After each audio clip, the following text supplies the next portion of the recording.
You're listening to the We Are Libertarians podcast network. Find all of our shows at wearelibertarians.com.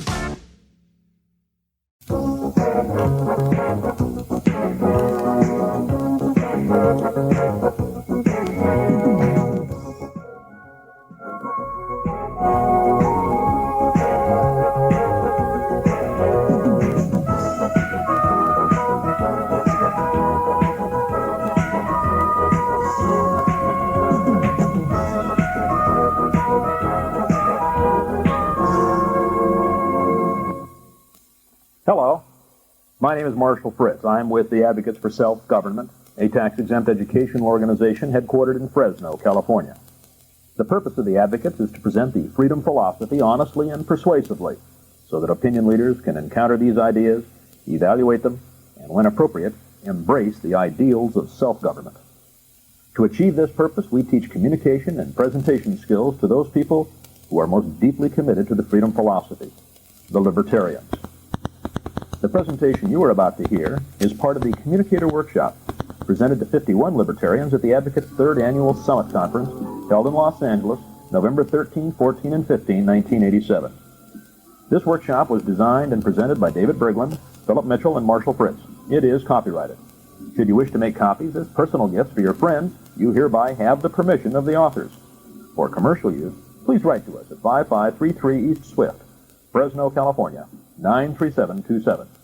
And now, let's go to the live recording at the beautiful Pacifica Hotel. Here we are at Summit 87, the Communicator Workshop. Culver City, California. November the 13th, 1987. A lovely day and a marvelous group of librarians, libertarians, right? No. Think for yourself, my friend. Think for yourself. I come to you today as the president of a mock Toastmasters club, and I bring the meeting to order. And our Toastmaster for today, this is a very special meeting today because we have a number of guests here at our Toastmasters meeting, and we'd like to welcome them. How many of us here in the room are at their first Toastmasters meeting? May I see a show of hands, please? My goodness gracious, 3/4 of the room. That's fantastic that you're at your very first Toastmasters meeting, and we from Toastmasters welcome you. Toastmasters meeting has a number of assigned personnel for each meeting who do various jobs, and you will find out what each person does as they come up or in the course of the meeting.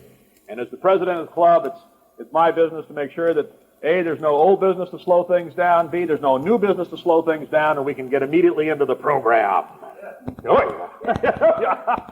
And our Toastmaster for today is none other than from the great Central Valley of California city of Dinuba. Please welcome John Graham. Oh! Oh! Take it away, Johnny.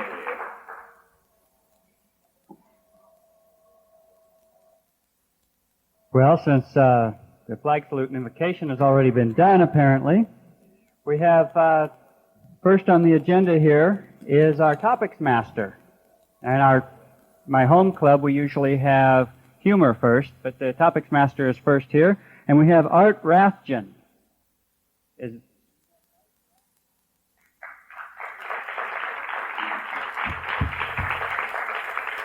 hard to clap with a microphone in your hand.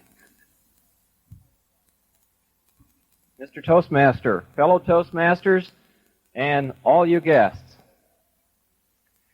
As libertarians, we frequently encounter non-libertarians who have some concerns as to how our philosophy would satisfy some basic human needs. They pose these to us in the form of questions. I have some of those questions which are very commonly asked.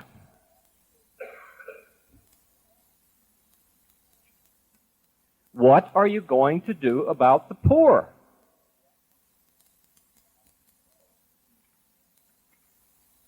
Terry Walsh is not here. Tom Riley, please come up.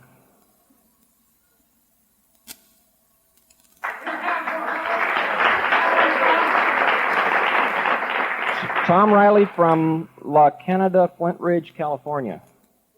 The question is, what are you going to do about the poor? You have 1 minute.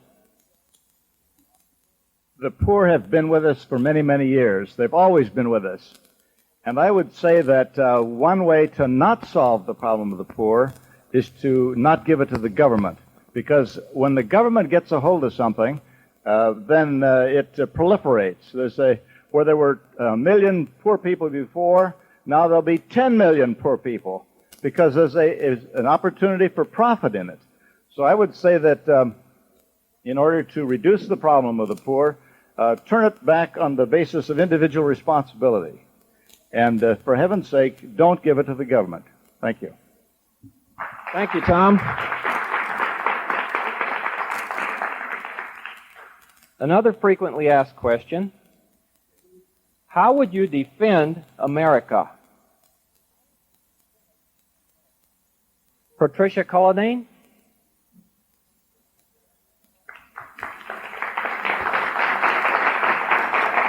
Patricia Cullinane from Campbell, South Carolina. That's right.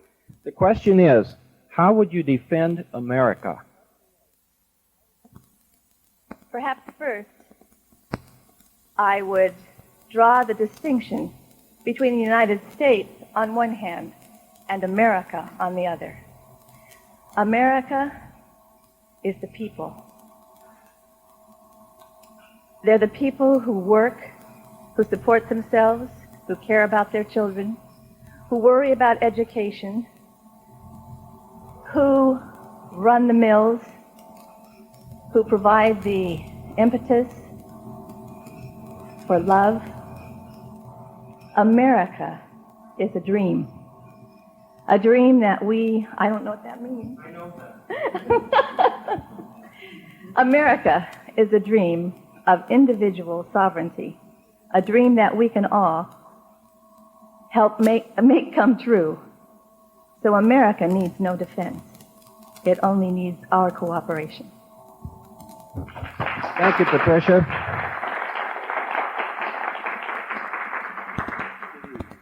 Being new to this club and following a slightly different format, I forgot to have our timer explain the timing device and how we time people in Toastmasters. Would you do that for us, Bruce? For those of you who are going to be answering the questions in the 1 minute time frame, at 30 seconds into your speech, I'm going to hold up the green card. That will let you know that you have 30 seconds left to answer the question. At the 45-second time frame, within 15 seconds left, I will hold the yellow card up. And then at 60 seconds, I will hold the red card up, and that will indicate that your time is up for you to answer your question. For those of you who are going to be making the longer speeches, a 5 to 7 minute speech, an 8 to 10 minute speech, or a longer speech, I will give a 1 minute notice with the green card. I'm sorry, a 2 minute notice with the green card, a 1 minute notice with the yellow. 30 seconds. It's not what you have written down here. Okay. Okay, we'll do the others later? Okay. All right. Then we'll carry on. Thank you, Bruce.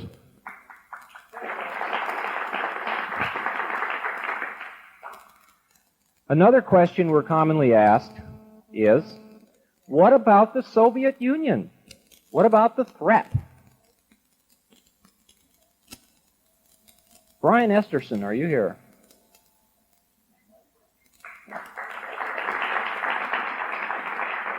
Brian Esterson from Mountain View, California.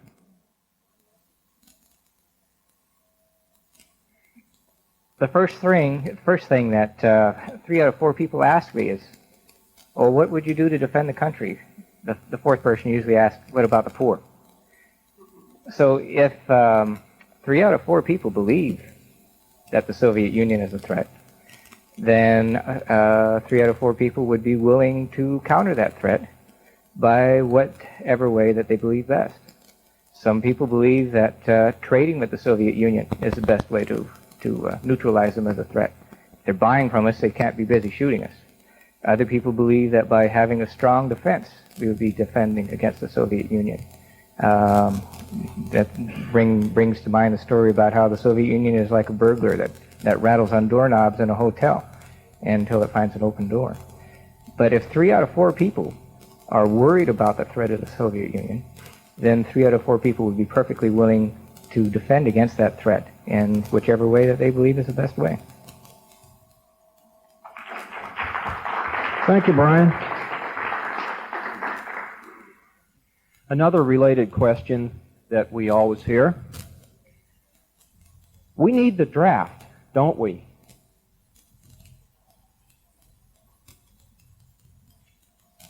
Dorothy Livingwood.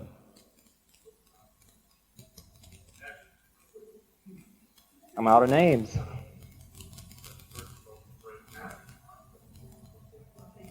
Mark. What's the question again? What was your name? Mark. Mark, just Mark. Okay, Mark. The question again was, but we need the draft, don't we? Okay, I voluntarily joined the military, and I thought I was doing it to defend freedom. So when people tell me that we need political restrictions and constraints and statutes to compel people against their will to defend freedom, I can see where they're coming from. We need the draft as badly as we need to defend ourselves against the Russian Empire. The big bad Russian Empire, to which we lent somewhere around $77 billion in the year of 1985. We don't need the draft because if we stopped supporting the Russian bear, it would disappear because communism doesn't work. The only reason they're still around is because we're feeding them all of our well-earned goods and services, selling them grain on the market below market prices so they can go around and sell it to somebody else. And we're giving them freely, or at least very inexpensively, high technology ideas which originated in the free market, originated in America. Ideas such as a little tiny ball bearing which is necessary to be produced so that nuclear guided missiles can arrive on target. Okay, that's the end of my talk. Thank you. Thank you.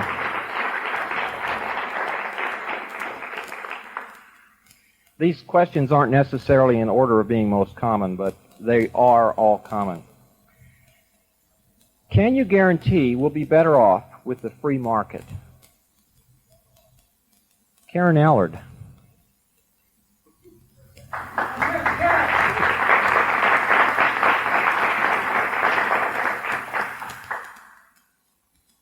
Karen Allard from Tacoma, Washington.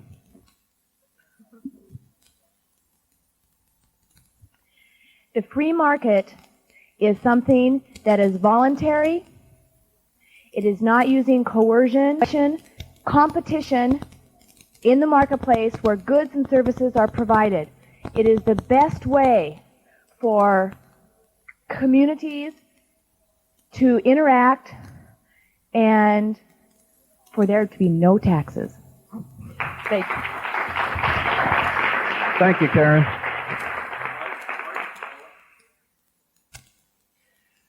Another common question concerns drugs. You wouldn't decriminalize drugs, would you?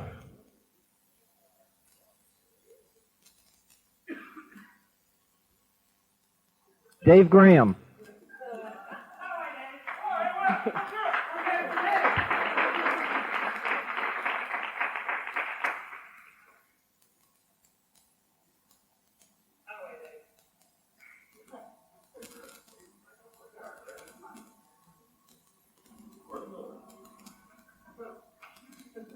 Dave Graham from Escondido, California. The question is, you wouldn't decriminalize drugs, would you? Yes.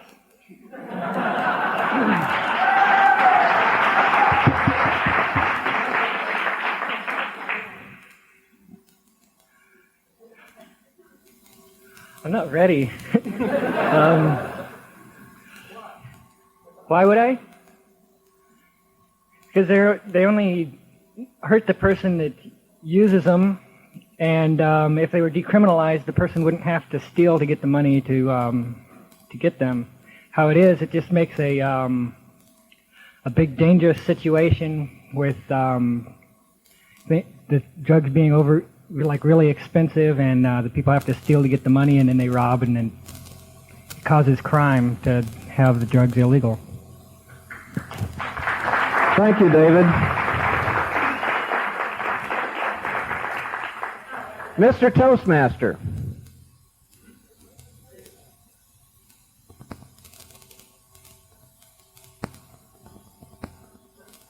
Thank you, Mr. Table Topics Master. Now, before we go into the speech section, you took one of mine, didn't you? Thank you. Before we go into the speech section, I would like our awe counter, Rick Pasotto, to come up and explain what an awe counter is and does.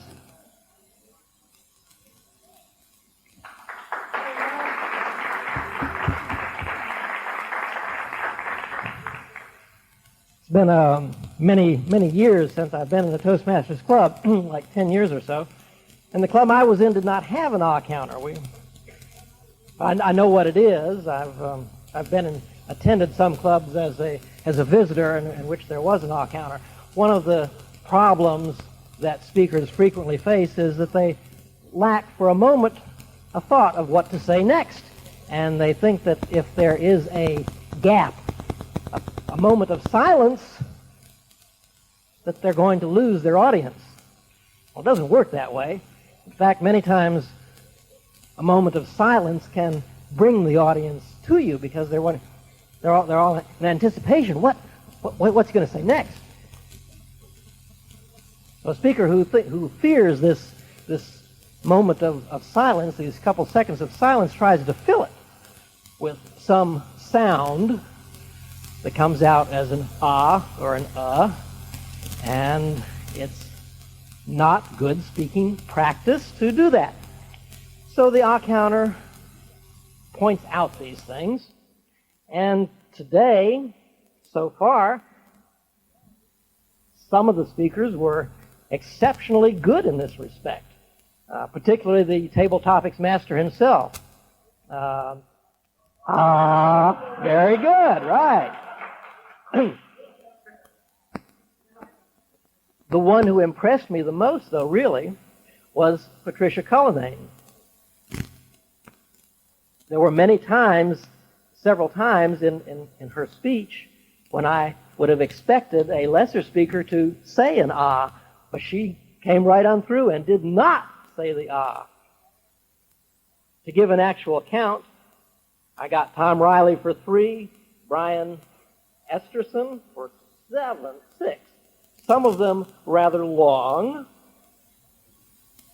Mark for 5, Karen 0, Dave Graham for 3, and I thought 3 was very good, considering that he apparently has less experience in front of an audience than most of the other speakers. I guess I'll be back with a further report after the other speeches. Thank you, Mr. Awe Counter. Rick Pasotto.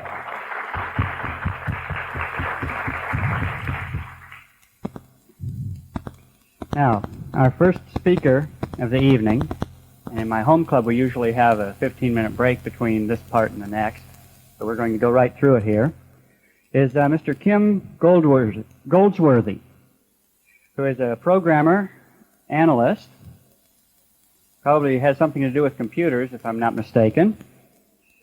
He is a member of Mensa, a member of Toastmasters International, a past district governor, able Toastmaster, winner of several speech contests. He is the Libertarian Party of California, chairman for the Foothill region, ran for the U.S. House of Representatives in 1986, and is planning to run again in 1988. Obviously, there's not enough Libertarians yet in his district. I give you Kim Goldsworthy.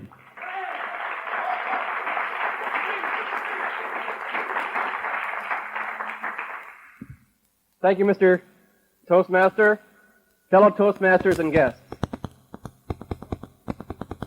The talk I'm going to give you right now, I call What Toastmasters Has Done for Me. And I want to do this in 5 to 7 minutes if I possibly can. I was active in the LP a few years ago, and Tom Cobb had come to a regional meeting and said, hey, there's the Libertarian Toastmasters Club that meets at such and such a location at such and such a night. And I had heard about this Toastmasters organization. They had a positive ring to it back then. I didn't know anything about them, but it's very positive the way he described it and the reputation I had heard. So I thought one of these days I'll go down and check him out. And I did exactly that. I went down on Tuesday night to a Seasons restaurant in Los Angeles. And I thought before I walked in, I'll just sit in the back, hide in the corner, just kind of check out who's there and what they're doing. I don't get involved. No. I'm not a joiner. No. I just want to see what's going on. That's all. And so I came in, and they came in. Oh, a visitor. What's your name? They shook my hand. Didn't expect that at all. So I was completely thrown off guard. So they sat me down, had me fill out one of these visitor cards saying basically who I am, name, occupation. And they asked me whether I'd like to participate in the table topics. I had no idea what that was. So I said no at the time. So I sat in my first meeting, and I watched it progress. In the first half of the meeting, they had someone stand up and give out these wild and crazy situations, and he picked on people at random to speak for 2 minutes. And people who were speaking had never heard the topics before, and they did such a good job. I thought, how do they do that? I can't speak on pigeons for 2 minutes. How do they do that? I don't know anything about automobiles, and the man just stood there and made a good story out of some ridiculous automobile he had. How does he do that? And I sat and watched the program progress, and they got to the organized part of the speeches, where the members would be pre-selected a week or two in advance, and they'd know that they'd have to give a 5 to 7 minute speech in front of the club on any topic of their choosing, but fulfilling certain requirements. They were working on a certain project, a certain technique of speaking. It might be gestures, or they might be working on modulation of voice, or they might be working on eye contact, or they might be working on just pure organization or vocabulary, or like that. And so I sat down, I was watching all this happen, and by the end of the evening, I thought, that's pretty good. I like that. That was kind of fun. I think I'm going to come back next week and see what happens. And I noticed that everyone who attended there had these little things hanging from their pockets, little Toastmaster badges. And I thought to myself, I can't speak like that, but by George, they sure had fun doing it, and they certainly did it so well. Maybe if I get one of those little plastic things that hang from the edge of my pocket, I will become a good speaker. It's like, rubbing a rabbit's foot, you have plastic out of your pocket, you become a good speaker. Well, I thought to myself, well, gee, maybe I should consider even joining. Yeah, become a joiner, join these people. Well, it was fun, and I thought to myself, there were times I attended a lecture or a Libertarian Party function, and at the end of the talk, the speaker would say, any questions? And I'd raise my hand, and I'd stand up, and I'd feel my knees shake. And I'd think to myself, that's stupid. Why are my knees shaking? I know what I'm going to say. I can phrase it fairly decently. Why is my heart pounding, and why are my knees shaking? I couldn't understand that. And apparently, these people at these clubs had overcome that ability. Perhaps their knees still shake or their butterflies are still in their stomach, but at least their butterflies fly in formation, if nothing else. So I thought that was nifty, the way they can do that. And so, yes, I joined, and they put me right to work away. They made me the secretary-treasurer for the incoming year, and I got more and more active. So where was I suckered into that? I'll tell you. But I want to explain even a little bit about the Toastmasters program, what they're doing and how they're doing it. Every new joiner gets a manual of projects to work on. You get a set of 10 manuals that work on body language, they work on vocal variety, they work on eye contact, just various techniques of communication. And after you complete 10 of these things, you get one of those pieces of plastic that hang from your badge. And I thought, oh, that's it. If I can just do 10 of these projects, I have that little piece of plastic, I will become a good speaker. Lo and behold, I did 10 speeches in the course of a year, about 12 months. And I sent away, said, the educational vice president of the club checked off, yeah, you did 1, 2, 3, 4, 5, 6, 7, 8, 9, 10. And he sent it into Toastmasters International in Santa Ana. And in the mail, I got back this little brown badge. And I was so proud. I got that brown badge, and I started wearing it to my club, and it's true. Ever since I've gotten that brown badge, I've become a good speaker. Superstition, I believe in it. Ever since I got that. And I've stayed in just because it's fun. I've stayed in and became an area governor, meaning that you overlook 4 clubs and report back that they've got their dues coming in on time, the membership's growing, and everything's doing active. But the core essence of Toastmasters, what makes it different from perhaps the Dale Carnegie course or any other course, is the evaluation part. That's how you know you're getting good. And that's what sets it apart. I want to emphasize that. Besides going up here and giving the official talk, in every Toastmasters club, you'll be evaluated on how you did.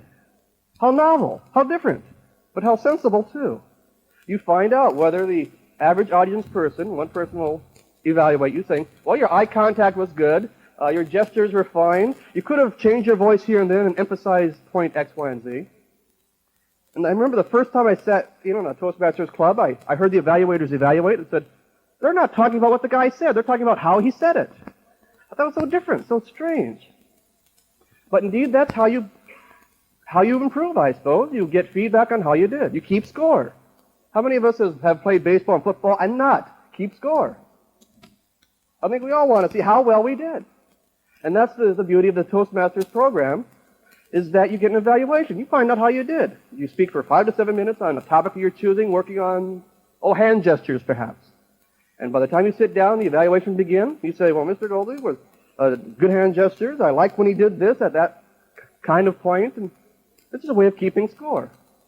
And it was so much fun that I kept up my membership. I've been a member for a number of years.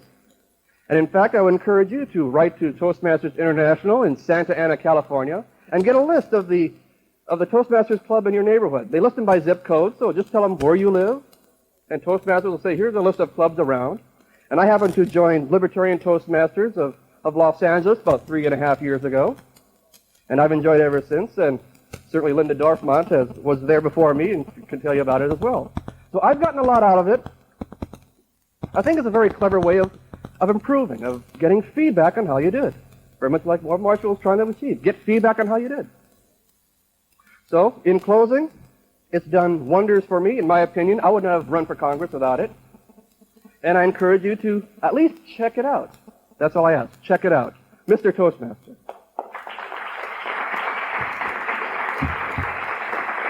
Thank you. Thank you for that nice speech.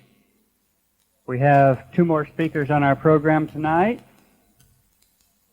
The second is David Bergland, who we have all know and love. He graduated from UCLA, majored in English and Economy. He also graduated from USC Law School,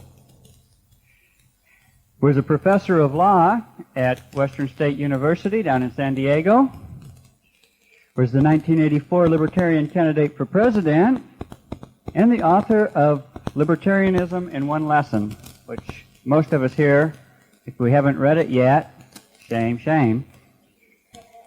I give you David Bergland.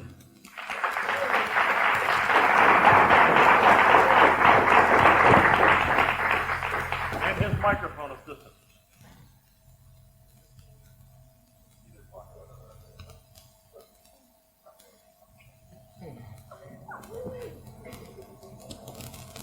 Good afternoon, fellow Toastmasters. Pleasure to see you.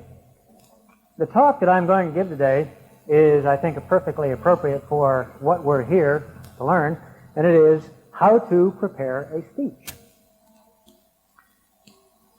In ancient Rome, they had some interesting customs. They would put the gladiators out there to fight, and they'd bring in the lions and the bulls. A lot of times, the men that they put into the arena weren't real happy about that situation. On one occasion, an interesting thing happened. They got this fellow who was a slave or a criminal, and they dressed him up they gave him a sword, and they gave him some armor, dressed him up and sent him out there, and in comes the lion. And they circled each other for a minute or so, and the guy said something to the lion. The lion jumped back, put his tail between his legs, and slunk out of the arena. And everybody says, ooh. So the emperor says, send in another lion, and they sent in another lion, and sure enough, they circled each other, and the guy said something to the lion, and the lion jumped back and slunk out of the arena. Everybody said, ooh. Send in another lion. Same thing happened. They circle each other, he says something to the lion slinks out, and everybody breaks into a big cheer, and the emperor says, okay, you win, that was marvelous. How did you do that? What did you say to the lion? And he said, what I told the lions was, after dinner, you're going to be asked to say a few words to the crowd.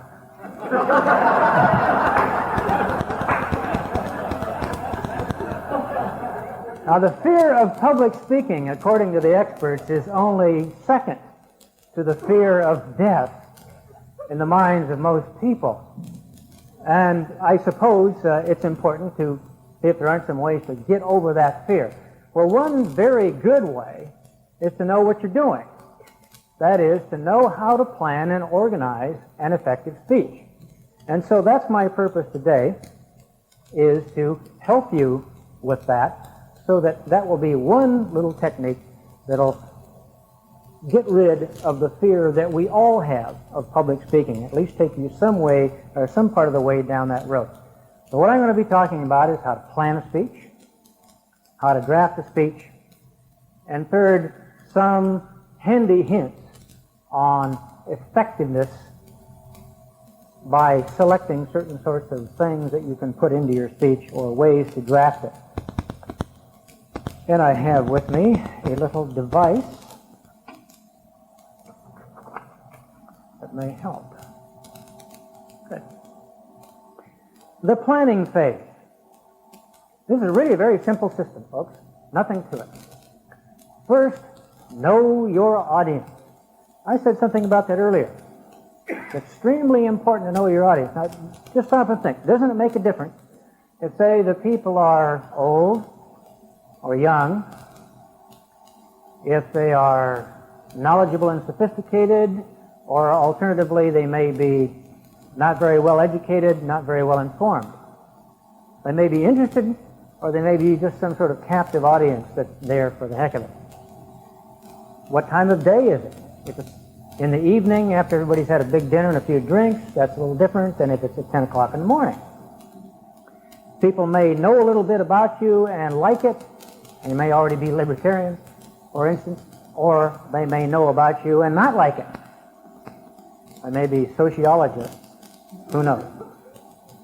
Important to know something about your audience, because if you can express to them in how you deal with them that you understand them and that you know know their values and relate to them, then you're going to do better with it. The second item, the objective. Remember what did I say earlier? All capital letters, double underline, 3 exclamation points. Know what you're doing there. You're going to plan a speech. You know you're going to be making a speech to some group. You better know why you want to do it. What's the results you want? What's the change in the behavior that you want to see? Know your objective.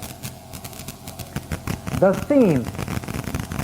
Now at this point in the planning phase, I want you to write out and become very critical in your drafting of what you're writing out. This is the one idea that you want to leave with the audience. If somebody were to interview any member of that audience on their way out of the auditorium or wherever you've spoken to them and say, well, what did you learn from that guy? This is what you'd want them to say.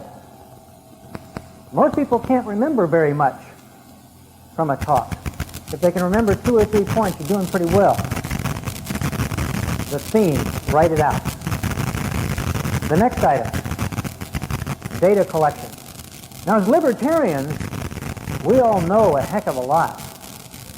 When somebody says, ever had this experience? Somebody says, get to the point. Stop talking. You've told me 8 times more than I ever wanted to know about in response to the question that I just asked you. Well, libertarians are ahead here. Simply sit down, write out just a little reminder notes of all of the various points that you could make in your talk. Then you're going to wind up using some of them.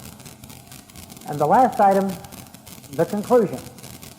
Lay out a tentative final statement in the planning phase. Isn't that simple? But you can't miss if you use this system.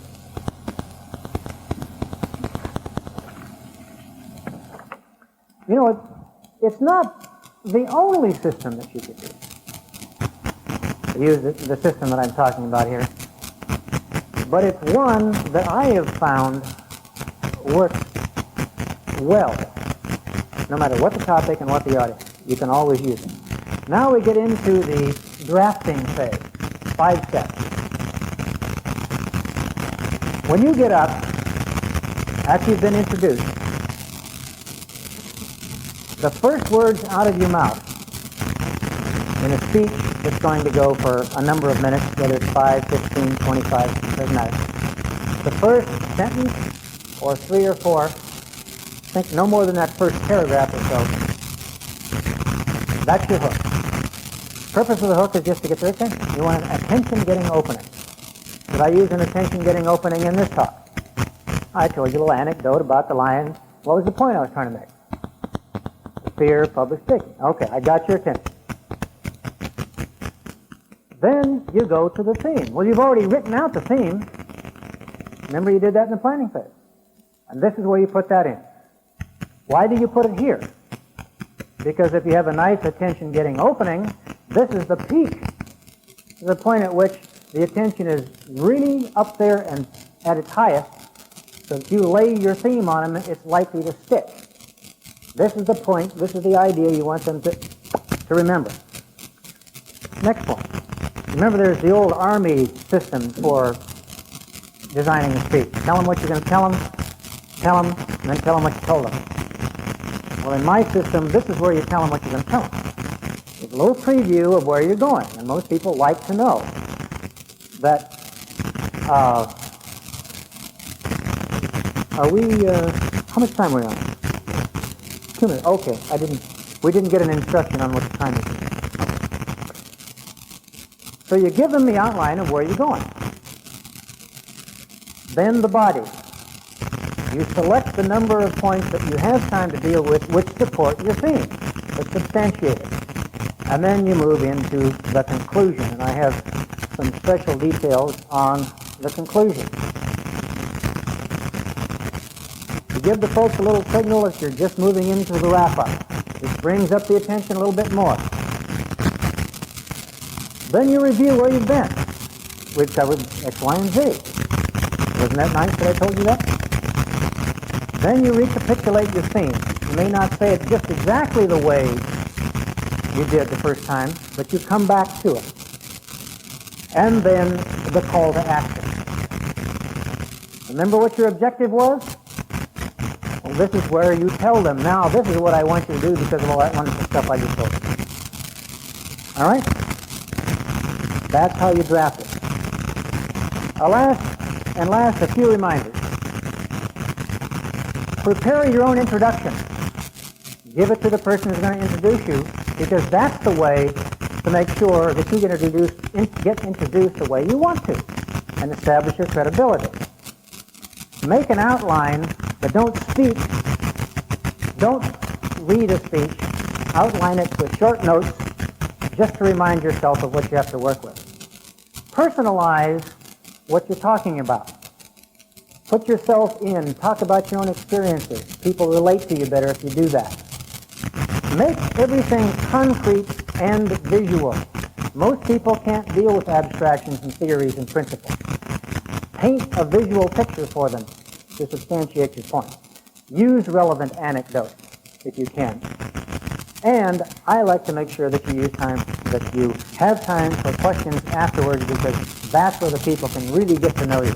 I've observed, I don't know how many speakers that it seemed kind of, but once they got into the Q&A, in 2 or 3 minutes, the exchange of people in the audience, they're really connecting. They become part of the group, and that's very important. So there you have it. Very, very simple system, but it works every time. There are other ways to design a speech, and they're fine. But if you want a way that will make it easy for you, then this is it. I recommend that you use it. And now that you know this simple little system, I don't want to hear anybody telling me that you're afraid of getting up in public and speaking because you have everything you could ever want to get you in shape to do the job well. Thank you.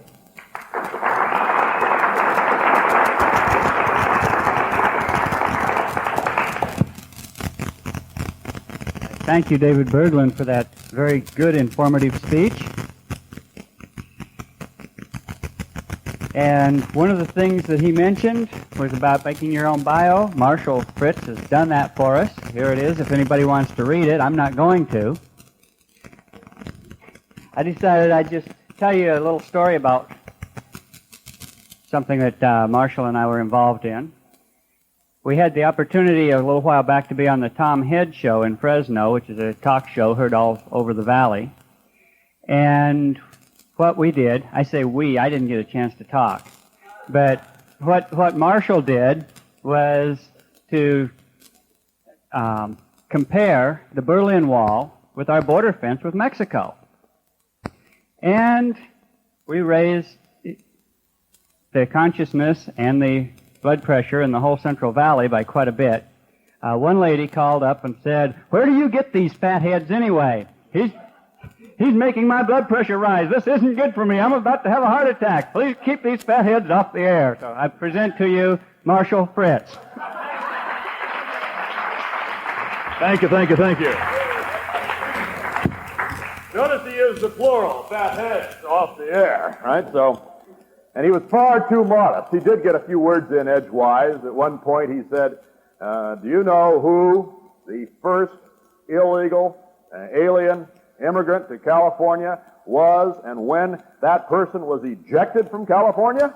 And of course, neither I nor the host knew the answer to that question, but John did, and it was, Tom Johnson in 1823, a citizen of the United States, was ejected from California because he'd snuck in here and it belonged to Mexico at the time, and they kicked him out. So anyway, there was more than one fathead on that show, if you will be so kind as to remember. And here what we'll do is pass around one of these kind of a things that you can just type up.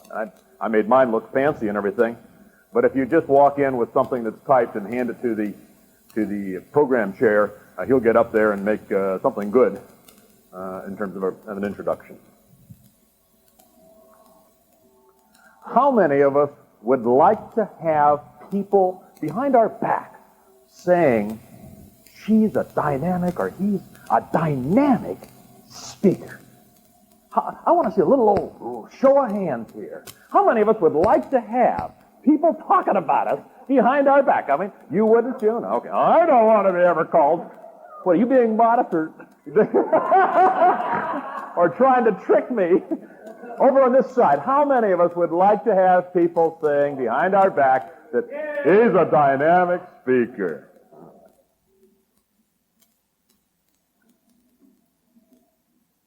It is learnable. You can actually learn how to be a dynamic speaker. It don't come born with the carcass. It ain't natural. It's learnable. It's like a handshake. You had to learn how to do it. You didn't jump out of the womb and say, "Hi, Doc, what's this I hear about the AMA?" You had to learn how to do that.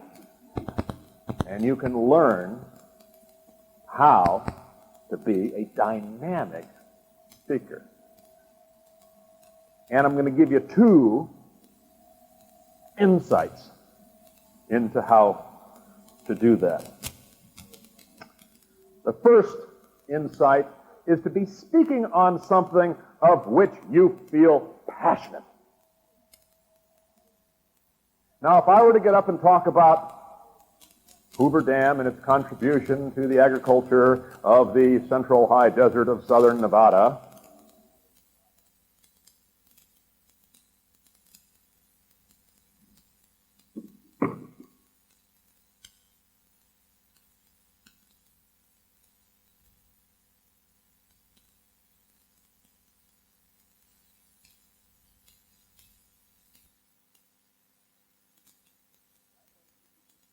and I'm going to be teaching you a technique to develop yourself in this direction. Now, there's three communication zones, or three speaking zones, if you will. Most of the time, a speech is in the communication zone. Right now, my voice is kind of in the middle range. It's not real high, and it's not real low. And I'm speaking at a fairly regular pace. My gestures are kind of, basically within 10 or 12 inches of my sternum. Okay, a little circle here. And I'm in the communications zone. Sometimes we need to get into the excitement zone. And the power of our voice has to go up a bit, and the pitch has to go up a little bit, and the pace at which we're delivering the words has got to get higher and higher.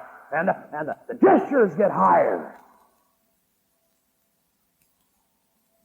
and there's other times in which we must be in the dramatic zone. Drop our voice to the lower registers. Drop the gestures to the loins. Decrease the pace at which the words are being delivered. Down, down, everything, down. Now, those are the three, back in the communication zone, those are the three zones. And how, or what is the key? The key is to go through those zones. The technical term is every once in a while. Yeah, you got it. When it seems appropriate. When you feel like it. You go up some of the time, you come down some of the time. And what I'm going to teach you today is a little known but very crucial technique that I learned, in fact invented, watching David Bergland, a year-old cassette video of him on high speed. Now, as you video, high-speed video, right? I'll tell you how I learned this thing. And that is, and I've told David privately this, I don't think I've ever told it on tape publicly to an audience, but I was watching a videotape of David and I wanted to see some particular part, so I was sitting there on high speed forward, but not real high speed. I was still watching him on the screen, and I noticed all of his gestures were about 10 to 12 inches from his belly button, and everything was right in here. And I was wondering about that, and someone else once pointed out to me that whenever you see a Leninist or Marxist kind of a poster, that hand is over the head, right? But here we are with our constipated little gestures, emphasizing our, points. That's high speed. And it occurred to me that our hands might be the key to learning how to modulate our voices and the rest of us.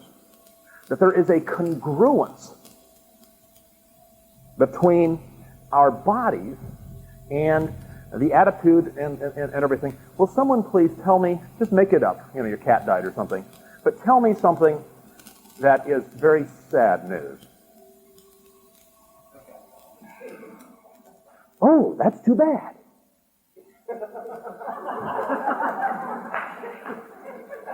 There was a non-congruency, right? The gesture needs to be, oh, that's too bad. Well, and George laughs at a congruent gesture. But the bad news demands you fall into the dramatic zone. Oh, God. I'm sorry. Yes, that's right. Down. Now, what are we going to do? Well, we're going to have a little exercise here where you're going to volunteer, should you wish to come forward and to practice this vocal variety. And you're going to let your hands lead the rest of your body, your voice, and everything. And sometimes you're going to give me control over your emotions for maybe a minute or a minute and a half. You're going to follow the little arrow. Follow the bouncing arrow with Mitch. And when I put that arrow, I'm going to be sitting right in front of Bruce, the timer, and I'm going to put that arrow up, and that means I want to see those hands go over your head. And for your voice to get louder, whatever your upper range is. And when I put that arrow down, we want to see you. I don't know how low you want to go. But I want to see you get down. Okay? Okay? All right.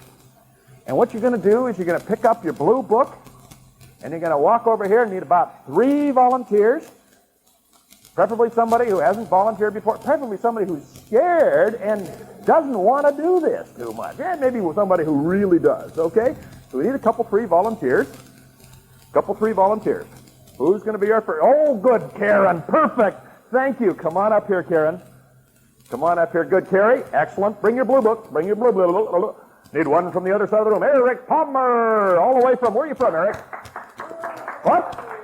Ventura, California, Mountain View, California, and Johannesburg, South Africa, and win the award for coming the longest distance to attend the summit this year.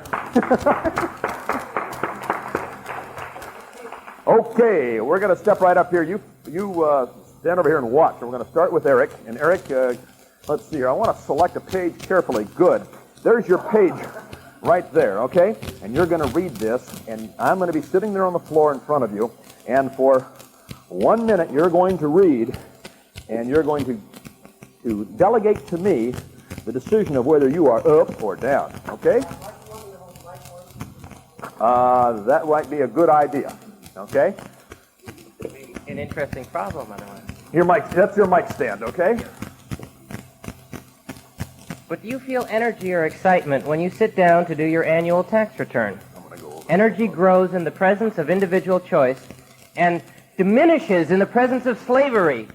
Point 3, a spirit of cooperation. Cooperation happens when? It happens in the presence of individual choice.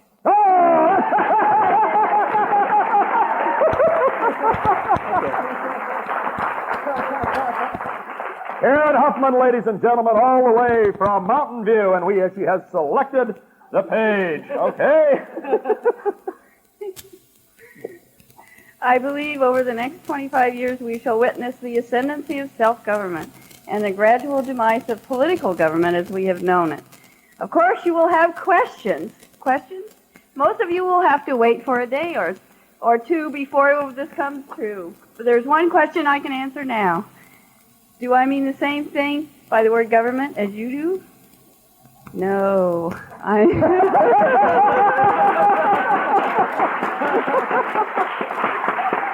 All righty.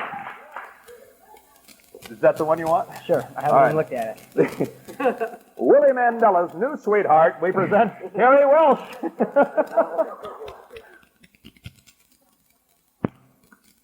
When I talk about the American Revolution as not yet complete, I'm borrowing a definition from the second President of the United States, John Adams.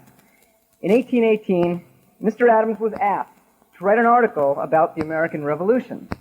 Today, we think of the Revolution as getting its start in 1776 with the signing of the Declaration of Independence. But in his article, John Adams maintained that the American Revolution really took place before the years 1760 and 1775, and that the war was merely an unfortunate consequence and not truly a part of the American Revolution.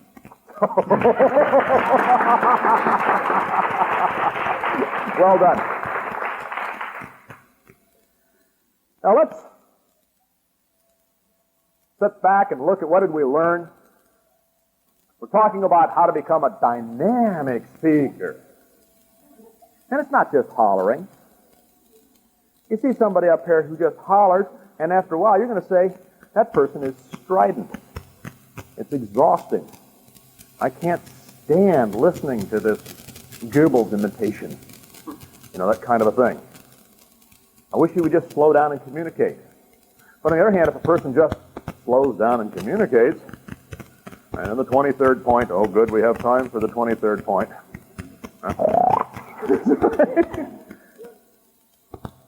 And of course, a person who is always dramatic, every word, right? Gag, gag, gag. The key is to modulate, to go up and down through those appropriately when you feel like it. So, lesson 1, speak about something you feel passionate. And lesson 2, go up and down appropriately. Mr. Toastmaster!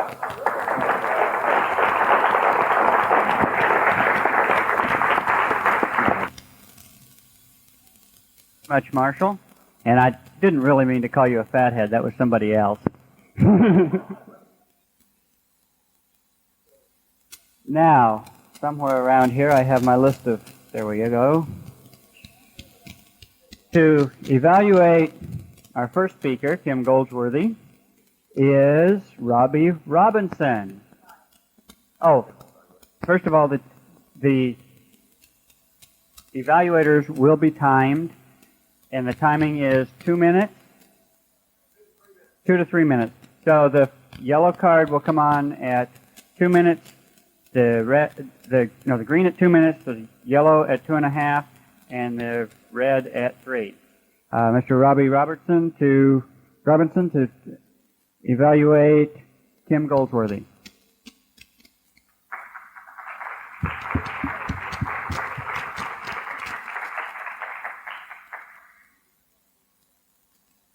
I had a good friend, a little Jewish friend, and he had some problems with the law. He went to jail. I got a phone call and said he won't talk. Send somebody to help us. So I went down there, and I looked around, and I said, oh, it's a very simple, take his handcuffs off. You saw a speaker today with his handcuffs off. You saw a speaker that was himself. He wasn't trying to fake it, but you could understand where he was coming from. And I think this is so important when you make a speech, when you're talking to a group. Number one, be sincere. Unless you're a professional, don't try to fake it. Get your hands moving. This is what you saw in Kim as he spoke. He got his hands moving. This is so important. You hold attention by your gestures and how you move about the podium, how you stand at the lectern. I noticed one speaker who, Kim put his hand in his pocket for just a moment. This is fine. It helps a diversion of the audience. So these things are very important when you're speaking. Your gestures are so important. And another thing that is very important is the inflection of the voice. Marshall explained that to us in great detail. I've heard this before, and it takes a lot for it to sink in, but it's getting there. So if you will follow the example that Kim set for you, you should be able to go out into any situation and hold attention. Try going to a senior high school class, a continuation school, and holding their attention for 30 minutes and see how it works. You can't do it unless you use some of these things that are important. Your voice, your sincerity. And believe me, the general public can see through you in about 2 minutes. And unless you get their attention within the first 30 minutes of your remarks, you're almost sunk for the rest of your talk. So get their attention. Use the gestures. Use your hands. Most of all, see that your voice conveys the deep feeling that you have within yourself for the speech that you're giving. If you don't believe it, they won't. And they can tell whether you believe it or not in just a very short time. This was exemplified by our first speaker, Kim, today. Good speech, Kim. Thank you. Thank you, Robbie. And I know that he knows what he's talking about. The first time I ever saw him was at a speech contest in Reedley, and he was using his hands. It was a humorous speech contest, and he played the part of a drunk. Oh, it was a great part. He did a good job of it, too, especially for somebody who hardly drinks. Next to evaluate David Bergland's speech is Linda Dorfmont. Linda Dorfmont.